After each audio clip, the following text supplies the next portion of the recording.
সৌন্দর্য, আপনার সম্ভ্রম, আপনার স্ট্যাটাস তো আপনার হেজাবের মধ্যে শোভা পায়, ঠিক কিনা? কিন্তু দিনকে দিন পোশাক ছোট হতে শুরু করেছে। নতুন নতুন অনেক পোশাক বেরোয় নারীদের। কি পোশাক আছে বলেন তো একটা? হ্যাঁ, পাখি। আর কি আছে? লেহেঙ্গা, আর কিরণমালা, আর এগুলো পড়বেন না, হেজাব পড়বেন। হেজাবে একটা নারীকে যত সুন্দর, রূপবতী, গুণবতী, সুস্নিগ্ধা লাগে, অন্য কোন পোশাকে লাগে? আল্লাহ আমাদেরকে বোঝার তৌফিক দান করুন। সাইয়েদনা আদম আলাইহিস সালাম, হাওয়া আলাইহিস সালাম জান্নাতের ভেতরে যখন উলঙ্গ হয়ে গেল, লজ্জাস্থান ঢাকার জন্য জান্নাতের বিভিন্ন গাছের দিকে দৌড়ায়, দৌড়িয়ে দৌড়িয়ে যেই গাছের পাতা দিয়ে তারা সেদিন লজ্জাস্থান ঢেকেছিল, ওই গাছের নাম ছিল তিন গাছ। কি গাছ? ওই তিনের কসম কোরআনে কেটেছে কে? সেজন্য আল্লাহ বললেন, ওয়াত-তিনি ওয়াজ-যাইতুনি ওয়া তুরি সিনিনা ওয়া হাযাল বালাদিল আমিন। সুবহানাল্লাহ পড়েন। তিনের কসম, জাইতুনের কসম। জাইতুন মানে জলপাই। আওয়াজ করে বলতে হবে, জাইতুন অর্থ খাইছেন? জলপাইয়ের আচার খাই না আমরা? জাইতুন মানে জলপাই, ইংরেজিতে বলে অলিভ। তবে আমাদের জলপাই আর আরব দেশের জলপাই একটু গুণগত পার্থক্য আছে। আরব দেশের জলপাই একটু ছোট হয়, আমাদের গুলা সাইজে বড় হয়। আরব দেশের জলপাই একসাথে অনেকগুলা খাওয়া যায়, আর আমাদের দেশের জলপাই আবার 2-3টার বেশি খাওয়া যায় না, অনেক টক না? এই 7টা জলপাই আর একটা 3, এই মিক্স রেশিওতে যদি আপনি রেগুলার খান, আপনার বার্ধক্য রোধ হবে, আপনার স্বাস্থ্য ভালো থাকবে। আলহামদুলিল্লাহ পড়েন। এই জাইতুন গাছগুলো আরব দেশে হিল ট্রাক্টস, পাহাড়ি এরিয়াতে হয়, 100 বছর বেঁচে থাকে।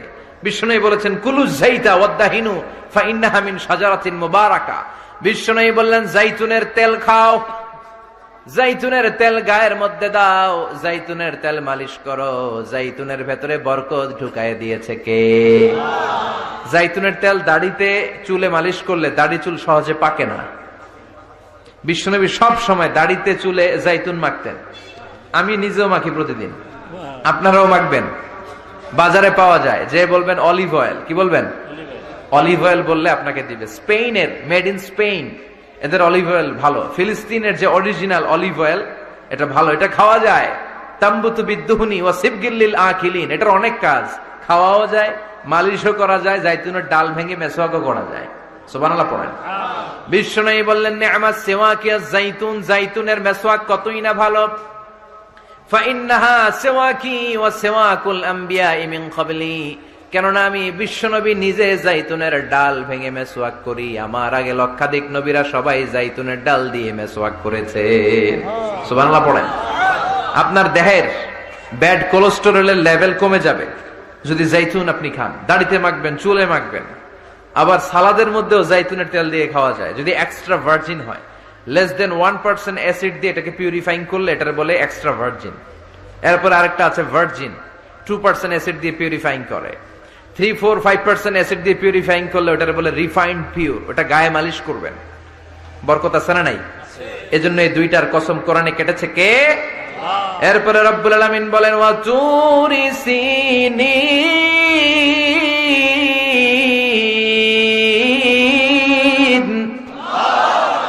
আমি তিন আর জাইতুনের কসম যেমনি কোরআনের মধ্যে করলাম, সাথে সাথে তুর পাহাড়ের কসম কাটলাম। সুবহানাল্লাহ পড়েন। সাউথ সাইনা, দক্ষিণ সিনাইয়ে এই তুর পাহাড়ের অবস্থান। মিশরে 2টা জেলা আছে, উত্তর সিনাই, দক্ষিণ সিনাই।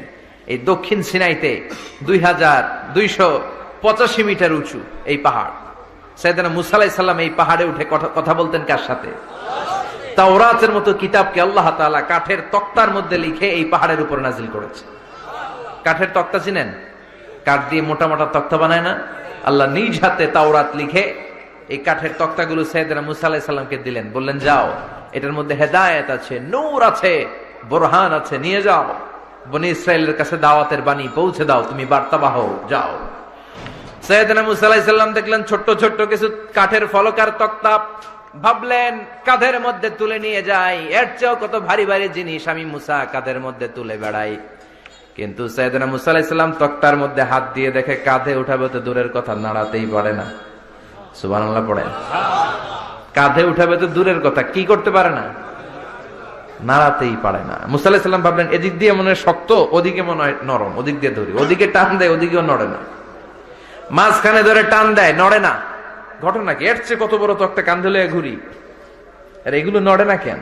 আল্লাহ জিব্রাইলরে বলেন না একটু হেল্প করতে? আল্লাহ বললেন যাও, তোমারে হেল্প করতে কইছে। মুসা আলাইহিস সালাম বললেন ভাই জিব্রাইল তুমি এদিক দিয়ে ধরো, আমি ওদিক দিয়ে ধরি। আমরা এরকম ধরে বলি না মারো টান হেইয়ো, এই দুইজনে হেইয়ো হেইয়ো শুরু করছে, কিন্তু তক্তা নড়ে না। মুসা আলাইহিস সালাম বললেন চলো পজিশন চেঞ্জ করি, তুমি এদিকে আমি ওদিকে, মারো টান আরো জোরে, কিন্তু তক্তা নড়ে না। মুসা আলাইহিস সালাম বললেন আল্লাহ জিব্রাইলের যে সঙ্গী ফেরেশতা 11 বলো না একটু হেল্প করতে। আল্লাহ বলে যাও হেল্প করে আস। এবার সবাই মিলে মারো টান আরো জোরে, গায়ে যত জোর আছে। মুসা আলাইহিস সালাম তক্তা ধরে টান দিলেন, টানের চোটে প্রত্যেকটা লোমকূপ দিয়ে ঘাম বেরোতে শুরু করেছে। এক একটা টানে কোমরের রক ছিঁড়ে যাওয়ার অবস্থা, কিন্তু তক্তা নড়ে। আল্লাহ ডেকে বললেন মুসা রক ছিঁড়ার দরকার নাই, আর ঘেমে অস্থির আর ঘর্মাক্ত হওয়ার দরকার নাই। আসলে তক্তার এত ওজন না, কিন্তু তক্তার মধ্যে যে বাণীগুলো আছে বাণীগুলো কার?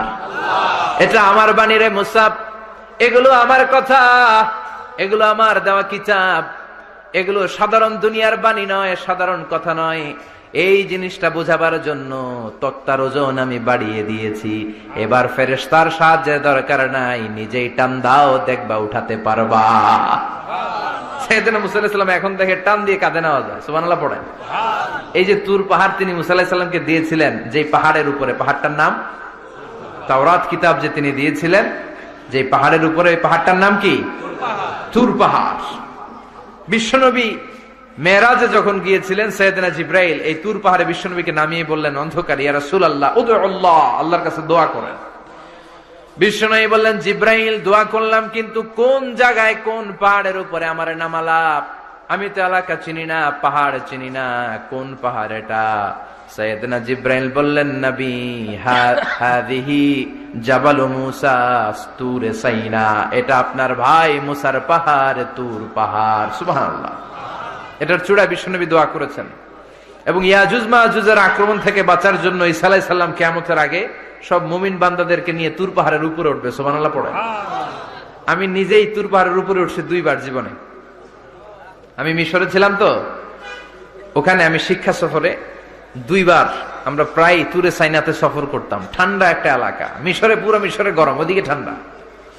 3 ধর্মের লোকদের জন্য এটা একটা তীর্থস্থান, সবাই যায়, ইহুদিরা যায়, খ্রিস্টানরা যায়, আমরাও যেতাম। মাঝরাতে তুর পাহাড়ে উঠতে হয়, ফজরের সময় পৌঁছতে হয়, আবার 7টা-8টার দিকে ব্যাক করতে হয়। 10টা-11টার পরে সূর্যের তাপে পাথরের পাহাড় এত গরম হয় ওখানে কোনো মানুষ দাঁড়িয়ে থাকতে পারে না। আমরা উঠতেছি কাঁধের মধ্যে ব্যাগ নিয়ে, খ্রিস্টানরা উঠতেছে, ইহুদিরা উঠতেছে। ওটার উপরে খ্রিস্টানদের একটা চার্চ আছে, গির্জা, ইহুদিদের আছে একটা ছোট্ট সিনাগগ। ইহুদিরা যে জায়গায় নামাজ পড়ে ওটারে কি বলে? সিনাগগ।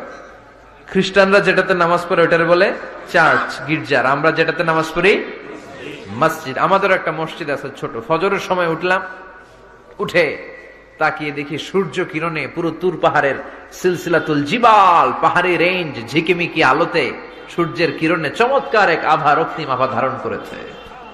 সবাই মিলে আল্লাহর কাছে দোয়া করলাম। এই তুর পাহাড়ের কসম কেটেছে কে? রব্বুল আলামিন বলেন ওয়াত-তিনি ওয়াজ-যাইতুনি ওয়া তুরি সিনিনা ওয়া হাযাল বালাদিল আমিন। তিনের কসম, জাইতুনের কসম, তুর পাহাড়ের কসম, আর এই নিরাপদ শহরের কসম। এই নিরাপদ শহর দ্বারা উদ্দেশ্য হচ্ছে মক্কাতুল মুকাররমা। নিরাপদ শহর দ্বারা কোন শহর উদ্দেশ্য? মক্কা। যে মক্কার আগের নাম ছিল বাক্কা। মক্কার আগের নাম সবাই বলেন বাক্কা।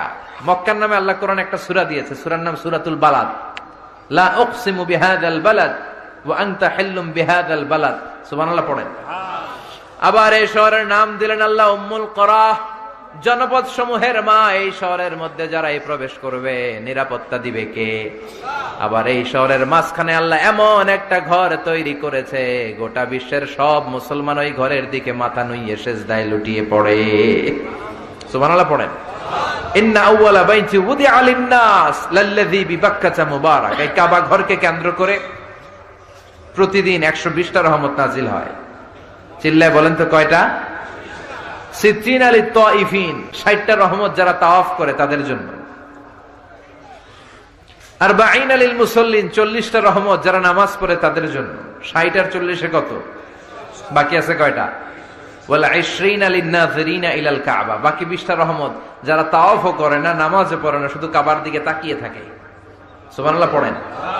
আবার কাবার 4টা কর্নার আছে, একটা কর্নারের ভেতরে একটা পাথর আছে, এটাকে বলে ব্ল্যাক স্টোন কর্নার, হাজরা আসওয়াদের পাথর। এই পাথরে যেই চুমো দেয়, পাথর ওই চুমোদানকারীর জীবনের সব গুনাহ টেনে শুষে সব নিয়ে যায়। কিয়ামতের দিন আল্লাহ হাজরা আসওয়াদের 2টা ঠোঁট দিবেন, 2টা চোখ দিবেন, আর দাঁড় করিয়ে দিবেন। আল্লাহর সামনে দাঁড়িয়ে দাঁড়িয়ে হাজরা আসওয়াদ সুপারিশ করবে। আল্লাহর কাছে বলবে, আল্লাহ এই লোকটা আমারে চুমো দিয়েছে, তার জন্য জাহান্নামের আগুন হারাম করে দাও। এই হাজরা আসওয়াদ পাথরের জন্য আমরা চুমো দিতে পারি, আল্লাহ তৌফিক দাও। জোরে বলেন আমিন।